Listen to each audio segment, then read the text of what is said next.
Shalom, selamat malam saudara-saudara yang dikasihi Tuhan Yesus Kristus. Selamat berjumpa dalam renungan pada malam hari ini. Doa dan harapan saya saudara semua ada dalam keadaan yang baik, sehat, penuh sukacita, dan berlimpah berkat Tuhan.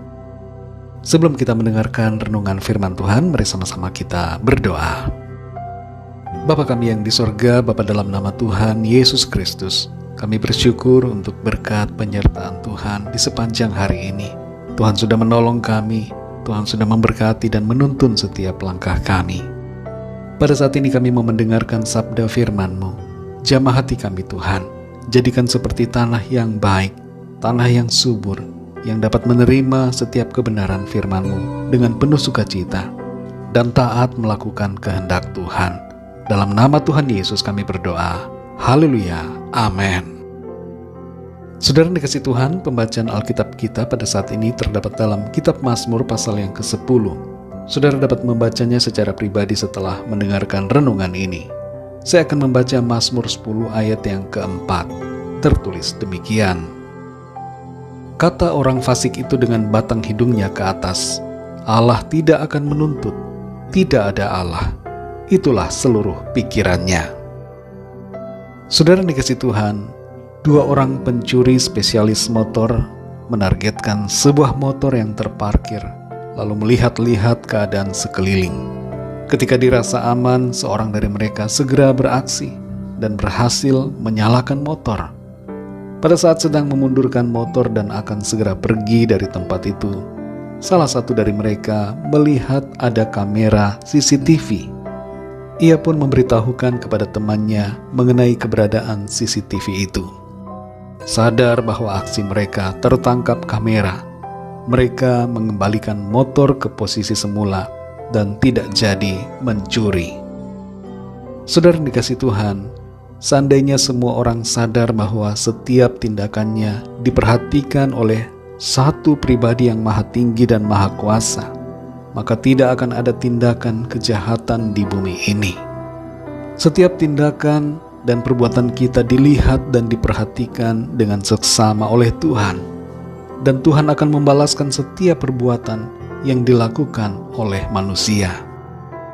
Dalam Mazmur 10 ayat 4 ini tertulis, kata orang fasik itu dengan batang hidungnya ke atas, Allah tidak akan menuntut, tidak ada Allah. Itulah seluruh pikirannya.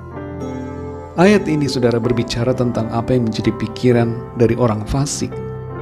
Dari ayat ini kita mengerti ada dua tipe orang fasik.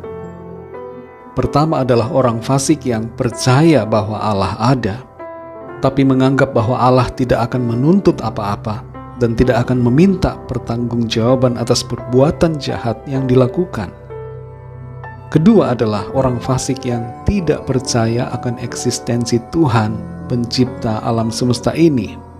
Mereka mengatakan tidak ada Allah. Akibat dari pandangan dan pemikiran mereka yang seperti ini, maka mereka dengan bebas melakukan apa saja sesuai dengan keinginan mereka, tanpa rasa takut ataupun malu, tanpa pertimbangan mengenai konsekuensi dari perbuatan-perbuatan mereka. Faktor Tuhan diabaikan dalam hati mereka, sehingga aturan dan hukum yang dari Tuhan tidak menjadi bagian yang dipikirkan dalam bertindak. Ayat ini saudara selaras dengan ayat-ayat lain yang menyebutkan tentang apa yang menjadi pikiran orang fasik atau orang jahat yang hidup dan berperilaku seolah-olah Tuhan tidak memperhatikan dan tidak akan menuntut. Orang fasik menganggap bahwa Allah tidak akan pernah melihat perbuatan jahatnya dan merasa bahwa dirinya tidak akan pernah menghadapi kesulitan, tetapi akan lolos dari berbagai kelakuan jahatnya itu. Kalau kita perhatikan pasal yang lain, yaitu dalam Mazmur 14 dan pasal 53, di situ dikatakan bahwa orang yang mengatakan tidak ada Tuhan adalah orang yang jahat, pembohong, dan tidak pernah berbuat yang baik. Saudara dikasihi Tuhan, apa yang menjadi pesan firman Tuhan melalui ayat ini untuk kita? Yang pertama adalah Tuhan ada dan Tuhan melihat. Walaupun Tuhan tidak dapat dilihat secara kasat mata, tapi Tuhan ada dan Tuhan memperhatikan serta mengawasi setiap tindakan kita. Yang kedua, saudara, Tuhan akan menuntut balas setiap perbuatan manusia. Di bumi ini ada hukum negara yang menuntut setiap tindakan yang dilakukan. Dan di atas dari hukum itu, ada hukum Tuhan yang akan menuntut pertanggungjawaban setiap kita pada hari penghakiman. Yang ketiga, saudara, Tuhan membela orang-orang benar yang percaya dan mengasihinya. Pada akhirnya akan nyata bahwa orang-orang yang hidup dalam kebenaran, yang setia dan mengasihi Tuhan, akan mengalami pertolongan dan pembelaan Tuhan. Orang-orang yang hidup dalam kefasikan akan mengalami kebinasaan, tetapi orang yang benar, yang hidup dalam kasih karunia Tuhan, akan mengalami kehidupan yang kekal. Mari kita berdoa, saudara. Bapa kami yang di surga, Bapa dalam nama Tuhan Yesus Kristus, Bapa yang baik, Allah yang benar, Allah yang patut dipuji dan disembah, kami mengucap syukur untuk berkat firman-Mu yang sudah kami dengar pada saat ini. Kami menyadari bahwa Tuhan ada dan melihat. Eksistensi-Mu ya Tuhan tidak perlu kami pertanyakan, sebab Engkau hadir dan Engkau ada di mana-mana. Hadirat-Mu memenuhi seluruh semesta ini. Ajar kami Tuhan untuk hidup selalu takut akan Engkau, menghormati akan hadirat-Mu, hidup dalam ketaatan pada perintah-Mu. Kami menyadari bahwa setiap perbuatan kami yang kami lakukan di bumi ini ada balasannya yang Tuhan sediakan. Setiap perbuatan jahat akan mendapatkan balasannya, dan setiap kebaikan akan mendapatkan pahala.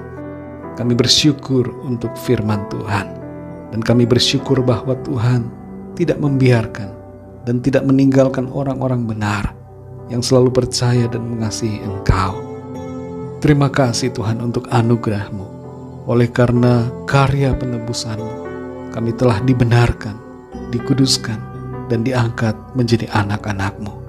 Itu sebabnya Tuhan, kami percaya janji firman-Mu, Engkau membela setiap kami yang selalu hidup dalam anugerah dan kasih karunia-Mu. Berkati kami Tuhan di sepanjang malam hari ini, dalam istirahat kami, lingkupi kami dengan kuasa dan kasih-Mu. Berikan kami ketenangan, sukacita, dan damai sejahtera, sehingga kami semua dapat tidur dengan nyenyak, dan kembali kami boleh bangun di pagi hari dengan kekuatan dan kesehatan dari Tuhan. Lawat setiap kami ya Tuhan, yang sakit Tuhan sembuhkan, yang sedang lemah mendapat kekuatan baru, yang susah mengalami penghiburan dari Tuhan, yang sedang terikat terbelenggu dosa dan kuasa kegelapan mengalami kelepasan dan kemenangan pada saat ini, dan yang sedang dalam pergumulan masalah persoalan mendapatkan pertolongan Tuhan. Berkati bangsa negara kami Indonesia yang pada hari ini berulang tahun kemerdekaan yang ke-77. Berkat-Mu atas pemimpin negara kami, dan berkat-Mu atas seluruh bangsa kami. Berkati juga bangsa-bangsa di dunia ini, lawat dengan anugerah, kasih dan rahmat-Mu, sehingga setiap orang dari segala bangsa mengalami perjumpaan dengan Tuhan dan percaya kepada-Mu. Berkati setiap umat-Mu Tuhan di mana saja berada, dan berkati keluarga kami masing-masing secara pribadi. Ampuni kami Tuhan akan segala dosa kesalahan kami, seperti kami juga mengampuni orang-orang yang bersalah kepada kami. Dan tuntun kami senantiasa Tuhan untuk selalu ada dalam jalan kebenaran-Mu. Dalam nama Tuhan Yesus Kristus, Tuhan dan Juru Selamat kami sudah berdoa dan mengucap syukur. Haleluya, amin. Puji Tuhan, saudara dikasih Tuhan, saya percaya firman Tuhan menjadi berkat dan kekuatan buat saudara semua, dan Roh Kudus akan menolong saudara untuk lebih lagi memahami kebenaran firman Tuhan. Tuhan Yesus memberkati saudara semua. Sampai jumpa dalam renungan yang berikutnya. Haleluya.